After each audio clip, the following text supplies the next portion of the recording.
Hi అండి, ఎలా ఉన్నారు? అందరూ బాగున్నారా? ముందుగా తెలుగు వారందరికీ నా నమస్కారం. అదే కదండి మన సంస్కారం.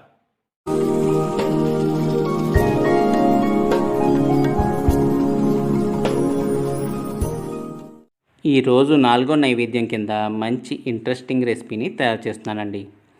వీటిని సరిగ్గా చేస్తే ఇష్టపడని వారు అంటూ ఉండరు. మరి లేట్ చేయకుండా రెసిపీని ఎలా చేయాలో చూద్దామా?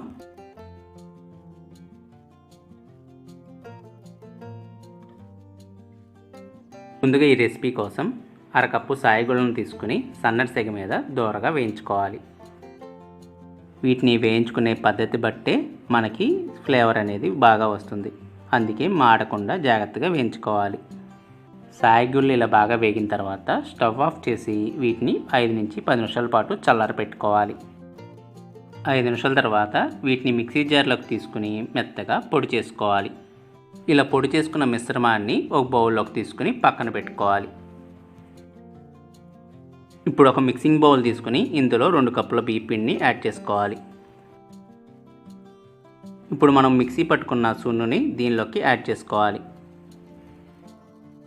ఇప్పుడు ఇందులోకి 1/2 కప్పు ఎండు కొబ్బరి తురుము,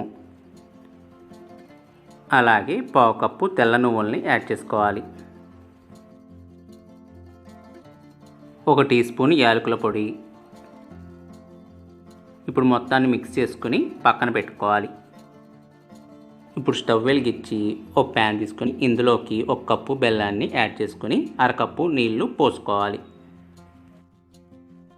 బెల్లాన్ని నీళ్ళల్లో బాగా కరిగేంత వరకు హీట్ చేసుకోవాలి. ఇలా బాగా కరిగిపోయిన తర్వాత స్టవ్ ఆఫ్ చేసుకుని వడకొట్టుకుని మనం ముందుగా కలుపుకున్న మిశ్రమంలోకి యాడ్ చేసుకోవాలి.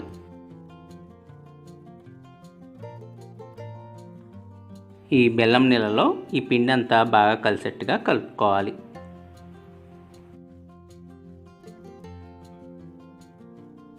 కొద్దిగా వేడిగా ఉంటుంది కాబట్టి చేతులతో జాగ్రత్తగా కలుపుకోవాలి.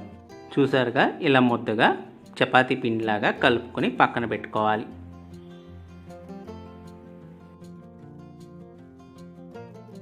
ఇందులో నుంచి కొద్దిగా పిండిని తీసుకుని రౌండ్గా ఉండలు చేసుకోవాలి.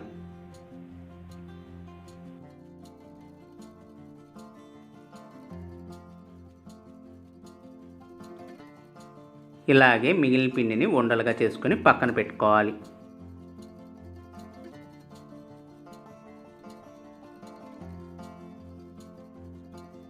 ఇప్పుడు వేడివేడి నూనెలో ఈ బాల్స్ని ఒక్కొక్కటిగా యాడ్ చేసుకోవాలి. ఇవి దేవుడికి నైవేద్యంగానే కాకుండా చిన్న చిన్న పిల్లలు కూడా చాలా ఇష్టంగా తింటారు. వేడిగా కాకుండా 10 నిమిషాలు చల్లారిన తర్వాత తింటే ప్రతి బైట్ క్రిస్పీగానే ఉంటుంది. వీటిని 2 వైపులా తిప్పుకుంటూ నూనెలో బాగా ఫ్రై చేసుకోవాలి.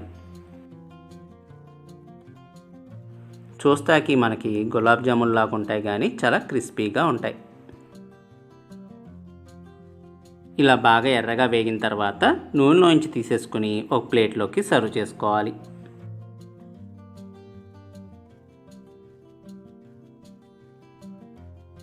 చూసారుగా ఎంత సింపుల్గా ఈజీగా క్రిస్పీ రెసిపీని తయారు చేసుకోవచ్చో. మీరు కూడా ఈ నైవేద్యాన్ని ట్రై చేసి మీ వాల్యుబుల్ ఫీడ్బ్యాక్స్ని నాకు కామెంట్స్ రూపంలో తెలపండి. అలాగే వీడియో నచ్చినట్టయితే లైక్, షేర్ మరియు సబ్స్క్రైబ్ కూడా చేసుకోండి.